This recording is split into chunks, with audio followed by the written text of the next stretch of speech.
Hello guys, അപ്പം നമ്മളെന്നുള്ളത് അച്ഛൻ്റെ തറവാട്ടിലാണ്, അച്ഛമ്മയുടെ വീട്ടിൽ. ഇവിടെ അച്ഛമ്മയുടെ അനിയൻ്റെ മകളുടെ നിശ്ചയമാണ് നാളെ. അതായത് ഞങ്ങളുടെ കസിൻ്റെ നിശ്ചയമാണ്. എല്ലാവരും അതിൻ്റെ ത്രില്ലിലാണ്. കാരണം നമ്മുടെ വീട്ടിലൊരു പരിപാടി വരുമ്പോൾ എല്ലാവർക്കും നല്ല ആവേശമാകുമല്ലോ.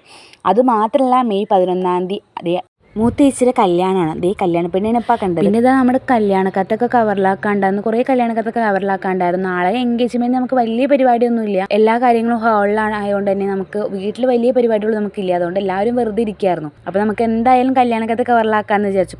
300 കല്യാണക്കത്ത് ഉണ്ടായിരുന്നു. അതൊക്കെ എത്ര പെട്ടെന്ന് കവറിലാക്കൽ കഴിഞ്ഞതെന്നറിയോ. ഇതിൻ്റെ അമ്മ മുതലേ എല്ലാവരും അതിൻ്റെ തകൃതിയായ പണിയില്ല. അല്ലെങ്കിൽ നമ്മളെല്ലാവരും കൂടി ഇങ്ങനെ കൂടുമ്പോൾ ഭയങ്കര രസമല്ലോ ഓരോ കാര്യങ്ങൾ ചെയ്യാൻ വേണ്ടിയിട്ട്. ഇങ്ങനെ കത്ത് കവറിലാക്കൽ കഴിഞ്ഞപ്പിക്കും ഇത് നാളേക്കുള്ള എൻഗേജ്മെൻറ്റിലെ ഡ്രസ്സും കാര്യങ്ങളൊക്കെ എല്ലാവരും റെഡിയാക്കി വെക്കുന്നുണ്ട്.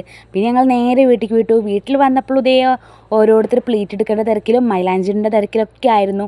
അതൊക്കെ കഴിഞ്ഞ് ഞങ്ങൾ കിടന്നുറങ്ങിയപ്പോൾ തന്നെ നേരം വൈകി. പിന്നെ രാവിലെ തന്നെ എണീച്ച് നേരത്തെ തന്നെ പുറപ്പെടുക നമ്മുടെ എൻഗേജ്മെൻറ്റ് നടക്കുന്ന ഹാളിലേക്ക് എത്തിയിട്ടുണ്ട്.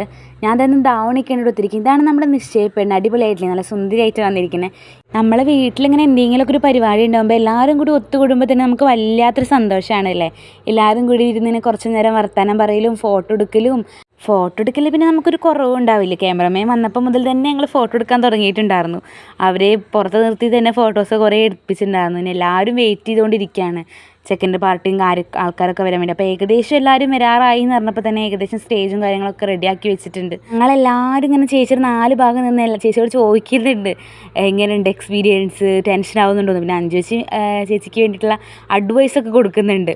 അപ്പോഴേക്കും ഏകദേശം എല്ലാവരും എത്തിയിട്ടുണ്ട്. ചെക്കൻ്റെ വീട്ടുകാരും ചെക്കനും എല്ലാവരും എത്തി. പിന്നെ ഇതാ 2 സൈഡിലും പെണ്ണിൻ്റെ കാരണന്മാരും ചെക്കൻ്റെ കാരണന്മാരും 2 സൈഡിലും ഇരുന്ന് ജാതകം കൈമാറലും ചർച്ചും കാര്യങ്ങളൊക്കെയാണ്. അത് കഴിഞ്ഞ് നമ്മൾ പെണ്ണിനെ സ്റ്റേജിലേക്ക് കയറ്റി അതേ റിങ് എക്സ്ചേഞ്ച് നടക്കുകയാണ്. കഴിഞ്ഞ് മിഠായി കൊടുക്കലുണ്ടായിരുന്നു.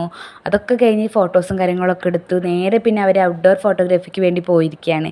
ഞങ്ങളും കൂടെ പോയി. ഞങ്ങളും കുറേ നേരം അവിടെ നിന്ന് അവർ ഫോട്ടോ എടുക്കലൊക്കെ നോക്കി നിൽക്കുകയാണ് ഞങ്ങളെല്ലാവരും. ഇങ്ങനെ ക്യാമറമാൻമാർ പറയുന്ന പോലെ ചെയ്ത് ഫോട്ടോസിന് ഇങ്ങനെ പോസ്റ്റ് ചെയ്യുന്ന കാണാൻ തന്നെ ഭയങ്കര രസമാണ്. അത് കഴിഞ്ഞ് ഞങ്ങളും കുറച്ച് ഫോട്ടോസൊക്കെ എടുത്തു. പിന്നെ നേരെ പോയി നമ്മൾ സദ്യയും കഴിച്ചു. സദ്യയുടെ വീഡിയോസൊന്നും ഞാൻ എടുത്തില്ല, മറന്നുപോയി.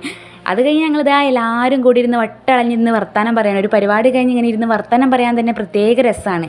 എന്താ അല്ലേ.